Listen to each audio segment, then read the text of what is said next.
There's a moment that hits a lot of homeowners in June. You pull into the driveway, look at the flower bed by your front walk, and something feels off. Nothing is dead, nothing is wilting, the plants are green, some are blooming, and you spent real money on them in spring. But the whole thing looks busy, restless, a little messy, and you can't quite say why. Here's the part almost nobody tells you. A flower bed can be full of perfectly healthy plants and still make the front of your house look unfinished. The plants are usually fine. It's the bones underneath them that are weak. So this isn't another video handing you a list of flowers to buy. This is a walk around your own yard checkup. 7 things that quietly make a bed look messy. How to spot each one standing in your own driveway, and a simple fix for each. Most of them you can do this weekend. And most of them don't involve digging up a single plant you already like. This matters right now because late spring is when beds start telling the truth. In April and early May, everything looks calm. The plants are small, the mulch is fresh and even, and there's barely anything in the bed yet, so of course it looks tidy. Then June shows up. Plants put on size at completely different speeds. Some flop over. Some shoot up tall. The mulch thins out and the soil starts showing through. And the same bed that looked promising a month ago suddenly reads as cluttered. Almost none of what I'm about to walk through has anything to do with how good you are at gardening. It's about how the bed is organized and how it reads from about 20 feet away. That distance is the only one that matters for curb appeal, because that's where people actually see your yard from. Nobody walks up and judges your front bed with their nose 6 inches from a flower. They see it from the sidewalk, from a slow-moving car, from the mailbox. So that's the view we're going to fix. Mistake number 1, the bed edge disappears. Start where the bed meets the grass. Walk out to the sidewalk and just look at that borderline. If you can't tell exactly where the bed ends and the lawn begins, if it's wavy in a way you never planned, broken up in spots, or slowly getting swallowed by creeping grass, that one soft line is doing more damage than anything growing inside the bed. A clean edge works like the frame around a picture. It tells the eye, this is the bed, that is the lawn, and everything inside here was on purpose. Without that line, even good plants look like they wandered out onto the grass on their own. The bed stops looking like a bed and starts looking like a patch where some plants happen to be standing. The fix costs nothing but an afternoon. Take a half-moon edger or a flat spade and cut a clean, simple line where the bed meets the lawn. Keep the curve smooth and lazy. Tight little scallops look fussy and they're a nightmare to mow against. So give yourself one long, easy shape your mower can follow. Then pull the mulch back so it sits a little lower than the grass, which leaves a shallow groove that reads as a crisp edge from the street. That's it. No new plants, no money spent. And I'll be honest, this is the single cheapest upgrade in the entire yard. People redo a clean edge on a tired bed and swear they did way more work than they actually did, because the whole thing suddenly looks deliberate. Mistake number 2. The spacing is working against you. The next thing to check is how the plants are spaced, because spacing goes wrong in 2 opposite directions, and both look messy from the curb. The first is crowding. Everything is jammed together. Plants are growing into each other, and from 20 feet away, it all blurs into one lumpy green mass with no shapes you can pick out. The second is the opposite. The plants are scattered with awkward, random gaps between them, so you see patches of bare mulch in between. And from the street, those gaps read like holes in the bed. This is where a lot of people get tricked by the plant tag, then get tricked again by their own eyes. In May, a row of little quart-sized perennials looks painfully far apart, so people squeeze in extras to fill the space. By July, those plants hit their real size, and the bed is a traffic jam. The fix is to plant in clusters instead of singles, and to actually believe the mature size on the tag. Group plants in odd numbers, 3s and 5s, and let each cluster read as one shape rather than a line of lonely soldiers. If your bed is already overcrowded, the move isn't to yank everything. It's to lift and divide the worst offenders in fall and spread the divisions to the bare spots.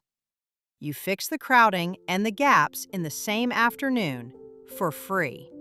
If you've got a young perennial in the wrong spot right now, you can usually shift it in early summer as long as you water it in well and give it a little afternoon shade for a week. Along a front walkway, this is what separates a bed that looks planted from a bed that looks plopped. Mistake number 3, too many one-off plants. Here's a quick test you can run on your own bed. Count how many different kinds of plants are in it. Then count how many of each.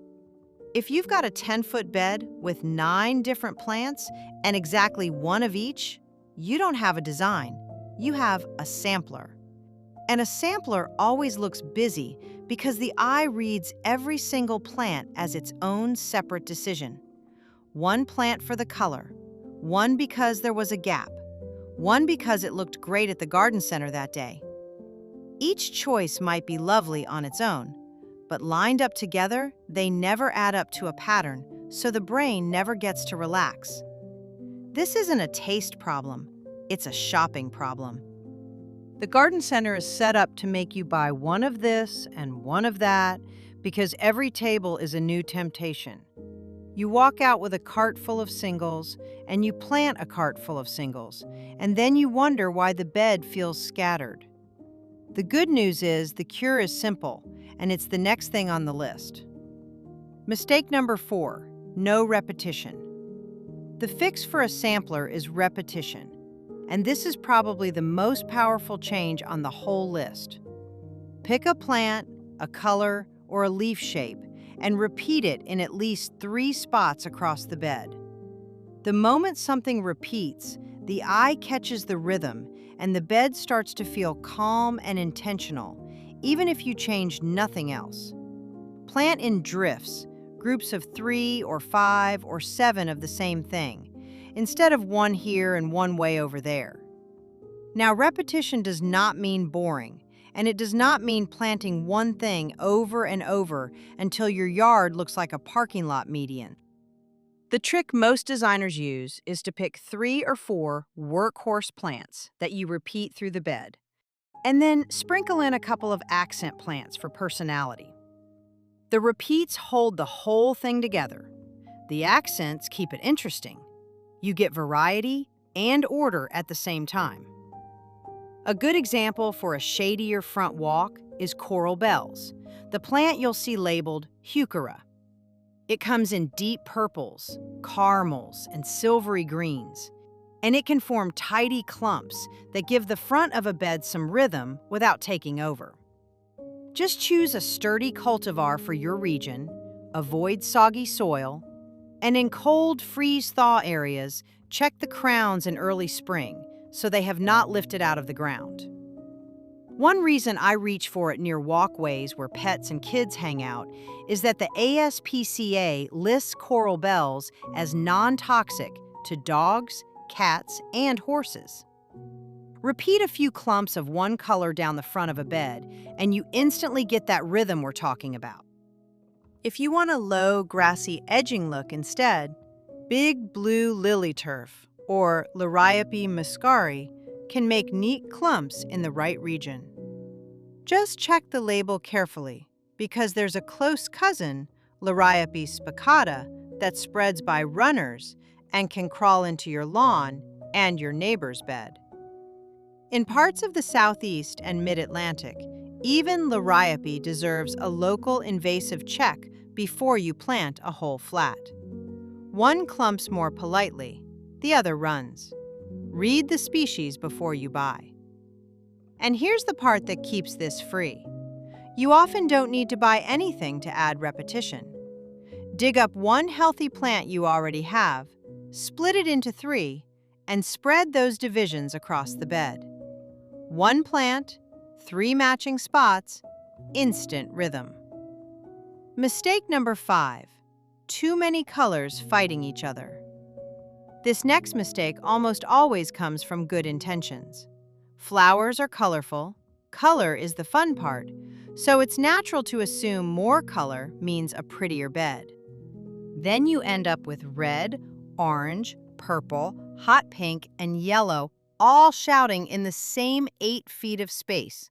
And instead of cheerful, it reads as chaos. The real issue usually isn't the amount of color. It's that the colors have no relationship to each other. Every plant is trying to be the star. The eye has nowhere to rest, and when everything is competing for attention, the whole bed feels loud. You don't fix this by stripping all the color out. You fix it by giving the colors a simple recipe. Pick one color to lead. Let it cover a little more than half the bed. Choose a second color to support it, and keep a third only as an occasional accent. Greens and silvers and whites count too, and they're your calming agents. A few white flowers or some silvery foliage woven through a busy bed will quiet the whole thing down fast. From the curb, a calm bed built on 2 or 3 related colors reads as expensive and put together. A rainbow of unrelated colors reads as messy, even when every individual plant is gorgeous. You can't repaint a flower, but you can edit. Walk the bed, find the 1 or 2 loudest plants that clash with everything around them, and either move them somewhere they make more sense or pass them along to a friend. Then repeat one calming color across the gaps to tie it back together. That alone can take a bed from frantic to finished. If this is the kind of practical advice you wish someone had handed you before your last trip to the garden center, go ahead and subscribe. The whole channel is built around getting a better-looking yard with less work and fewer plants that disappoint you in July. Mistake number 6, poor layering. Now look at the bed from the side and pay attention to height, because layering is one of the biggest reasons a bed feels jumbled. This one also fails in 2 directions. Sometimes every plant in the bed is roughly the same height, so the whole thing reads as one flat green shelf with no movement and nothing to look at. Other times the heights are all there, but they're in the wrong order, so a tall plant is parked in front of a short one and hiding it, and the bed looks like it got shuffled. The fix is a rule you already know instinctively. Low plants up front along the edge, medium plants through the middle, taller plants toward the back, or toward the center if it's an island bed you walk around. You don't want a stiff staircase where everything is in perfect rows.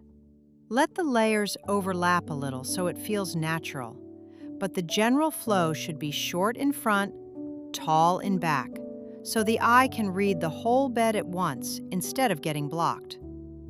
For a part shade front bed, that might be coral bells low along the edge, a mounding mid-layer behind it, and an upright grass or a small shrub for height at the back.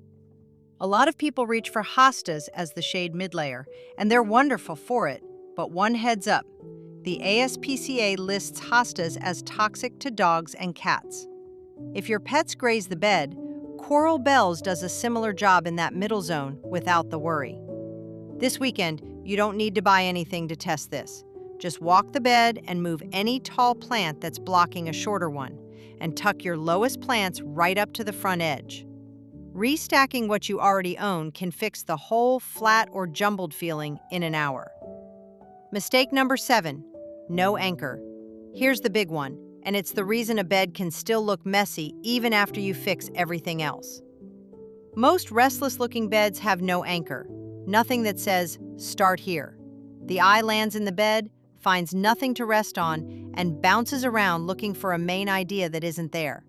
That bouncing is what people are actually reacting to when they say the bed looks busy. It's not the colors or the spacing by themselves. It's that there's no center of gravity. An anchor can be a few different things.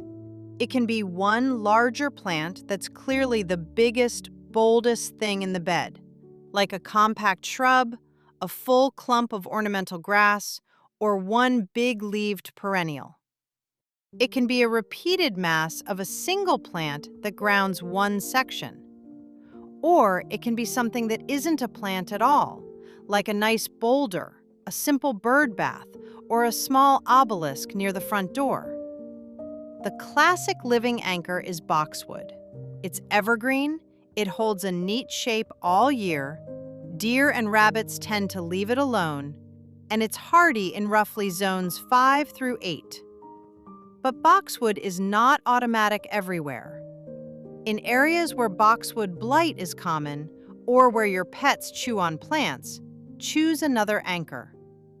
The ASPCA lists boxwood as toxic to dogs, cats, and horses if they chew on it. A big clump of ornamental grass, a compact shrub suited to your region, or a tight mass of coral bells can do the same visual job without the same worry. Put your anchor where the house already wants your eye to go, by the front door, at a corner, or at the end of the walkway. And here's the thing that surprises people.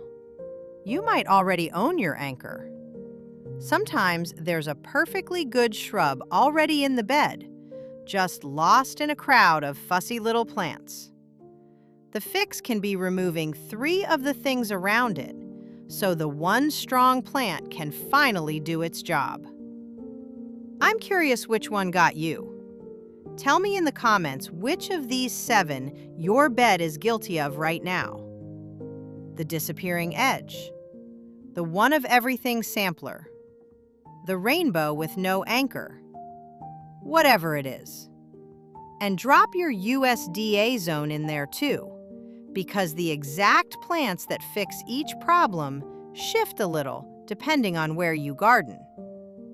If you only do one thing this weekend, cut a clean edge and step back to the sidewalk. It's free, it's an afternoon, and it'll do more for how the bed reads than another trip to the nursery ever could. Then pick the next problem off this list that bugs you most and fix that one. You don't have to do all 7 at once, and you definitely don't have to tear the bed apart and start over. The whole point is that you already have most of what you need out there. A messy bed usually isn't asking for more plants. It's asking for a little order. Give it an edge, a few repeats, and one thing for the eye to land on, and the same plants you already paid for will finally look like you planned them. Start with the part you can see from the curb. Clean the edge, repeat one plant, give the bed one anchor, and then stop. A flower bed does not have to be perfect to look intentional. It just has to stop looking random.